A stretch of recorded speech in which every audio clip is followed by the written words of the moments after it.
So there are certain shows that act as touchstones for folks of certain ages, kind of like rites of passage for otaku who are roughly my generation. Serial Experiments Lain is definitely one of them, along with the ultra-violent 2000s era show Elfen Lied. Quality does not have much bearing on these sorts of shows being touchstoned, mind you, but content does. Trippy content, violent content, content that makes you think, retch, or otherwise puts you out of your normal comfort zones. Lain is that for folks my age who remember what the world looked like through a CRT and when getting 30 kilobytes a second was considered a decent bitrate. Yes, the time of LimeWire and early BitTorrent was a heady time to be an otaku, though perhaps not a particularly legal one. This is the time frame in which you could have watched entire series on video screens the size of postage stamps and never heard the opening or ending of a show because they had been cut off to save file size. It was fucking wild. And to that point, Lain is also completely fucking wild. See, unlike some series that come out lately, Lain is a show that has a very specific story to tell and knows how it wants to tell it. Now, you might be looking at the credits list of this and thinking back to my Armitage reviews and thinking, wait, isn't this written by Chiaki Konaka? Didn't Prof give him both barrels last time he was brought up? Well, even an idiot has one talent. The talent here is actually the inclusion of Lovecraftian horror elements into the otherwise normal-ish techno-thriller, which is compounded by director Nakamura's excellent synthesis of unsettling visuals and stark light and shadow usage. Nothing here is accidental, and what you are seeing here has some kind of meaning or relevance to add to the all-important atmosphere. Alien is a classic because of its atmosphere. The Cabinet of Dr. Caligari, Metropolis, Vertigo, Blade Runner, Suspiria, Uzumaki, Spirited Away. These are atmospheric films where the visuals are as much a character as the ones in the film and without which they would not have the efficacy that they do, and same here with Lain. The atmosphere and repetition is there to reinforce the meaning of scenes as they happen. Even the opening song is not so much just a catchy tune, so much as a conversation that Lain is having with the audience, which then translates to somebody else in the series as it progresses. Nakamura here is guiding a narrative around a shell of unsettling imagery and making the two inseparable. Now, one might expect a story about tech from 1999 to be a little outdated, but they're playing it pretty sharpish here by less playing up the technology and more the societal aspects here. And then there's a healthy dose of body and techno-horror here to fill in the void, but I'll get to that in a bit. The title character is Lain Iwakura, who is reserved in the same way that a brick might be described as a little hard. She has friends, sort of, but as we see more of her family interactions, it's obvious that she's quite alone in the world. Her mother is checked out entirely, her sister is off doing God knows who, Dad is a computer nut sequestering himself in CRT hell. Alone and barely socialized, she's still very much a child without any guidance, and this reflects in her character design. She's smaller, skinnier, and shorter than all of her classmates. Not quite a girl, not yet a woman, as the saying goes. Lain is pretty far gone by the time we meet her already, having hallucinations in class, after which a dead girl emails her and tells her that in death she found God on the internet. Oh boy, here we go. Like I said, Lain is pretty tripped out by the time we get to her, so this does not really help her mental state, and by the time she ventures outside again, it's all gone to hell. Lain is seeing patterns in telephone wires now, having visions of horrific modernity with girls killing themselves left, right, and center in a dreamlike state. It's, again, very Lovecraftian, very unknowable and inexplicable. And now she thinks she's being watched or has gone completely paranoid as she continues throughout her day trying to fake like everything is normal. Someone that looks an awful lot like her showed up at a club called Siberia, spelled with a CY because it's a little bit cyberpunk, right? Where a guy had a bad trip on some kind of robot drug. The weird thing was that in spite of looking like Lain, this Lain wasn't acting like her at all, which her friends notice and just chalk it up to coincidence. This again doesn't help Lain as she gets progressively more paranoid, seeing ghosts in the halls at school.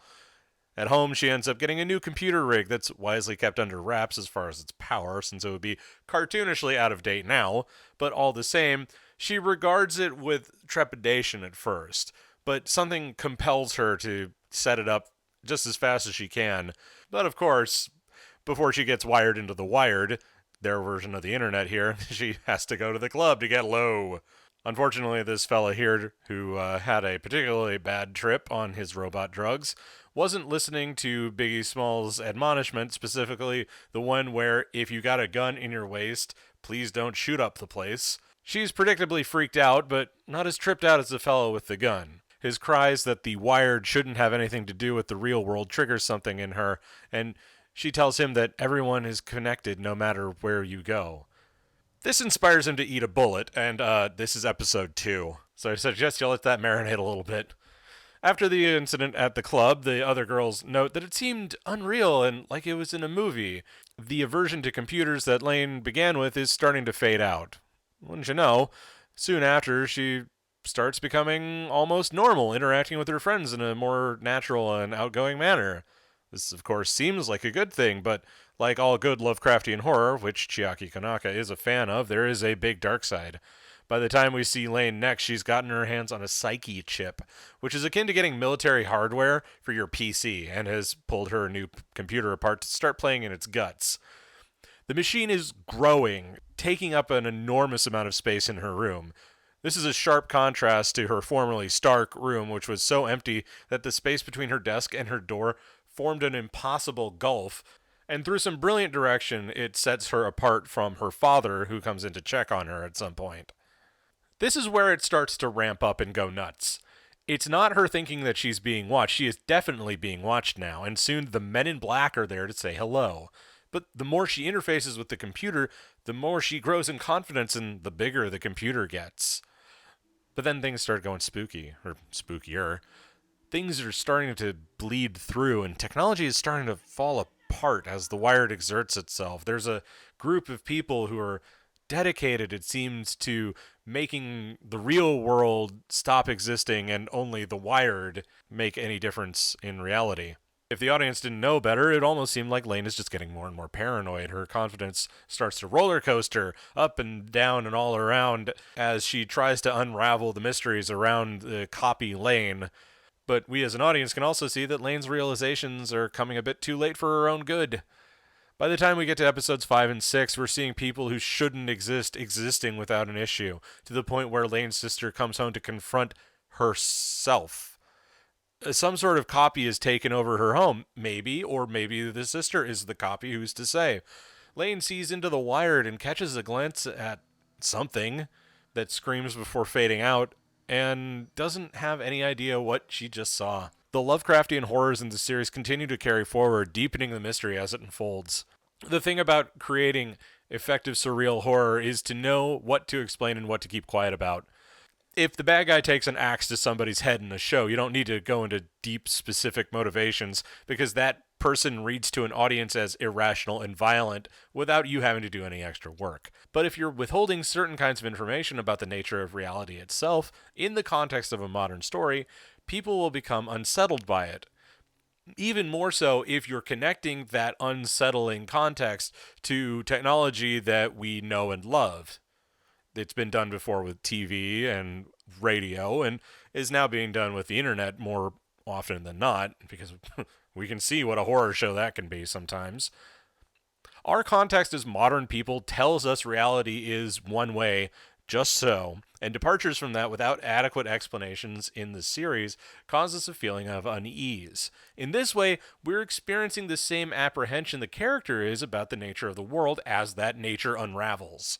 By the final act of her story, her parents are completely machined out. Her sister is a literal dial tone. The more Lain exerts herself on the world through the Wired, the more her reality starts to break down.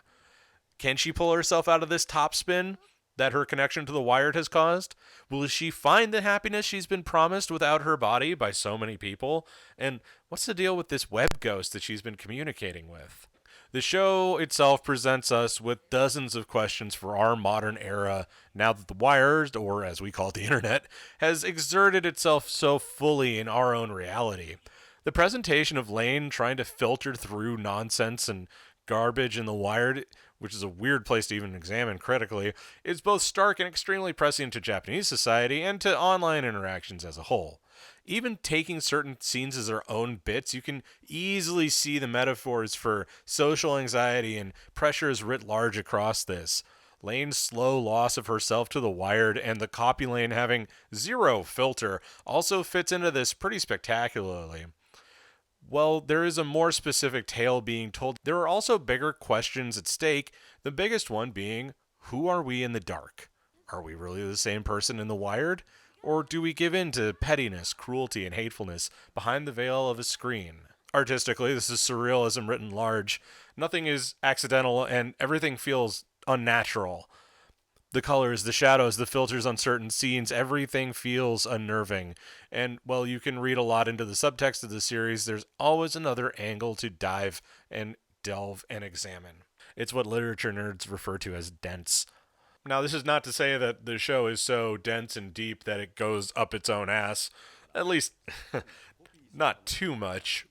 There is directorial restraint here at play, and thank God for it, because I imagine that if this was just Konaka working on his own, it would go spiraling out of control pretty fast. But this was not written accidentally. Everything that's been done here is intentional.